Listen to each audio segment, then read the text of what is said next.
Greaves National Forest near Heber, Arizona. At the end of the day, on the drive back home, Travis noticed a bright light coming through the trees.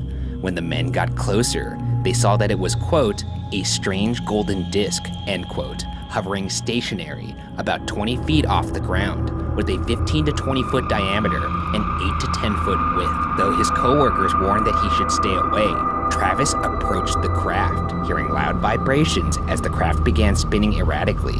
Suddenly, a blue-green light sprung from the craft, striking Travis in the chest and head, catapulting him backwards several feet, end quote. Having witnessed this, Travis's friends fled the scene, assuming Travis to be dead. In their retreat, one of the men observed the saucer fly up to the top of the trees and away to the northeast.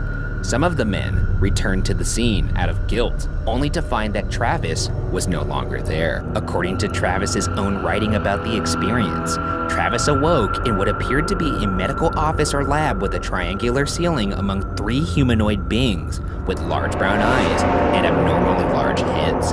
They stood under 5 feet tall and were wearing soft, billowy orange-brown overalls.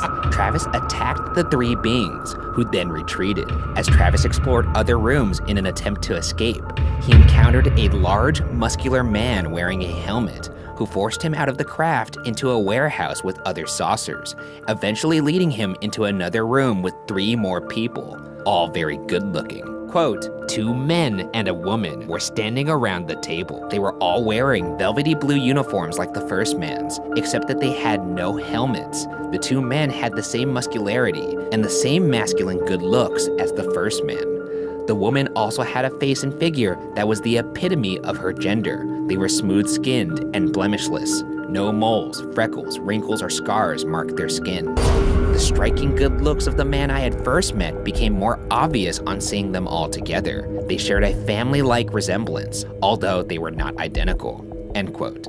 These people gently pushed him onto a table and put a mask over his mouth and nose, at which point Travis passed out. The next thing Travis knew, he was lying on the ground in Heber, Arizona. He saw a silvery disc-shaped craft hovering above the road near him, which then flew straight up into the sky and disappeared silently. Although he only believed he was gone for an hour or an hour and a half, he later learned he had been missing for 5 days. Over this period of 5 days, the rest of Travis's crew came under investigation for Travis's disappearance. During this investigation, the suspects underwent psychiatric testing and polygraphs, during which none of the men confessed to faking the abduction. All of the later lie detector tests administered to Travis and the other witnesses came back as passing or inconclusive. A psychiatrist suspected that the entire abduction was in Travis's imagination, but could not explain why the others went along with it. In a recent HuffPost Weird News podcast, Travis said, quote, about 15 years later, it was discovered that the trees nearest to where the UFO hovered had been producing wood fiber at 36 times the rate it had been in the 85 years before that. A complete core sampling revealed that this thickened growth was only on the side of the trees towards or in the direction that the craft had been, end quote. As if this case couldn't get any more bizarre, Travis appeared on Fox's Moment of Truth game show, where a polygraph was conducted on stage. This particular polygraph determined that he was not telling the truth about his abduction. Regardless, Travis maintains that the events transpired as he has told them.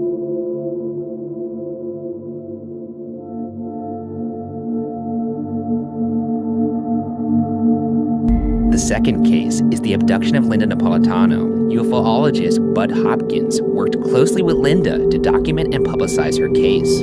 On November 30th, 1989, around 3:15 a.m. in New York City, Linda Napolitano claimed she awoke to find short aliens around her bed.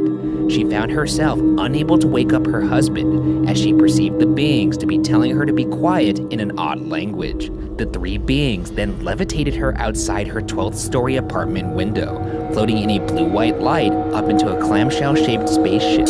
Once inside, the beings experimented on her, including putting an instrument inside her nose. After, she woke up nearly 2 hours later at 5 a.m., next to her husband in bed. In 1991, 2 years after the abduction, Linda reached out to Hopkins with an X-ray of her nose showing a cylindrical object that Hopkins describes as having, quote, spiraling extensions that curl out away from her face, end quote. The X-ray was taken by podiatric surgeon and Linda's niece, Lisa Bayer. Shortly after, Linda claimed the object was removed during another abduction. Hopkins reports that Linda visited a nose and throat specialist who confirmed the object was gone. A conspicuous ridge of built-up cartilage showed where it had once been embedded. These details are somewhat common among abduction tales, but what makes this case famous are the supposed witnesses to the event. In 1991, nearly 2 years after Linda's abduction, Hopkins received a letter from a police officer detailing an experience with his partner in November 1989. The two were sitting underneath the FDR bridge when they saw a blue light with a woman being levitated alongside 3 strange beings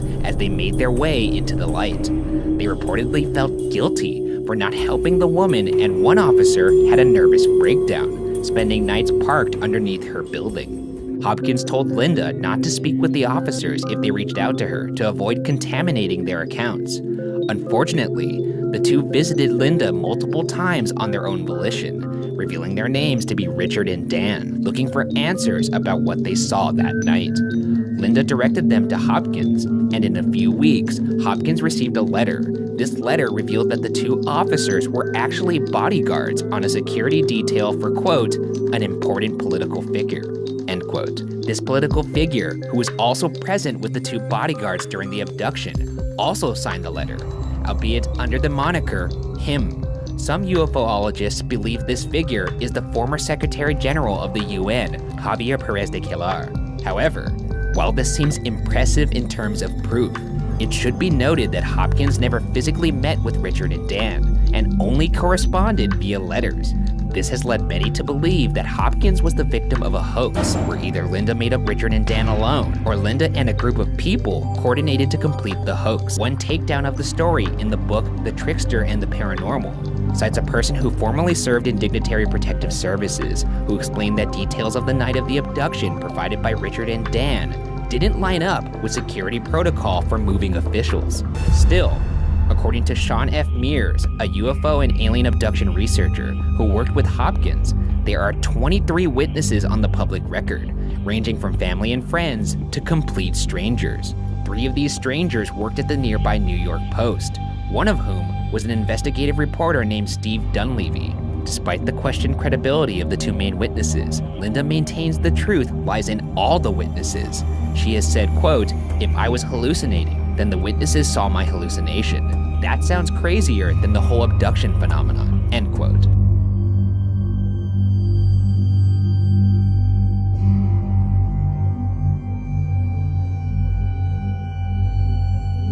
The third case is the abduction of Frederick Valentich.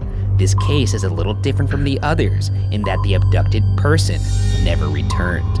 On October 21st, 1978, at 6:19 p.m., instructor pilot Frederick Valentich began the flight from Moorabbin Airport in Victoria, Australia to King Island, Tasmania, over the Bass Strait in a Cessna 182L. His destination was only about an hour away. Visibility was good, and there were only light winds. Valentich, 20 years old at the time, reportedly wanted to get more flight hours in. Valentich made contact with Steve Roby at Air Traffic Control in Melbourne between 7:06 and 7:12 p.m. During the transmission, Valentich asked whether there was any known aircraft in his area.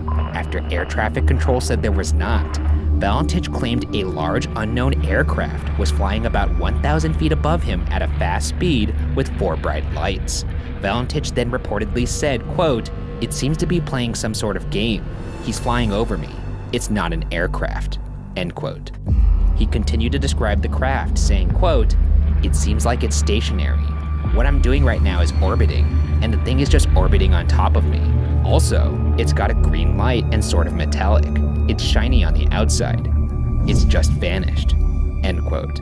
His last message around 7:12 p.m. to Air Traffic Control was, quote, Melbourne, that strange aircraft is hovering on top of me again. It is hovering, and it's not an aircraft, end quote. After 17 seconds of silence, there was a loud sound of metal scraping. Authorities are said to have searched the area for 4 days, but found nothing, and Valentich was never seen again. The reason for the disappearance of the aircraft has not been determined, end quote. A. Woodward, the man who signed off on the report, offered pure, unfiltered speculation that Valentich could have been disoriented, suicidal, or even the victim of a meteorite crash. One alternate theory comes from a feature story in a 2013 issue of Skeptical Inquirer. The story mentions that Valentich was inexperienced as a pilot and had supposedly been cited twice for deliberately flying blind into a cloud. According to another source, Valentich was reportedly fascinated with UFOs and even had a UFO scrapbook with him when he disappeared. The publication Skeptical Inquirer posits that Valentich's experience was some mixture of wanting to see something, being easily led to believe that anything he didn't recognize was a UFO, becoming disoriented, and or mistaking stars and the Cessna's own lights as lights from another object. However, it should be mentioned that other sources contest that Valentich was an experienced pilot. It's also worth noting that the Cessna 182 planes were designed to float in the case of a water landing. Historian Reg Watson has also found numerous reports of UFO sightings, including reports of cigar-shaped lights seen near King Island, Australia, for 2 months prior to Valentich's disappearance. A farmer allegedly saw a craft flying over his land near Adelaide the morning after Valentich vanished. He claimed that Valentich's plane was stuck to the side of the craft. Furthermore, one of the last pieces of information on record was Valentich reaching Cape Otway at 7 p.m. Here's a photograph taken off Cape Otway 20 minutes before Valentich vanished that shows a strange shape in the sky.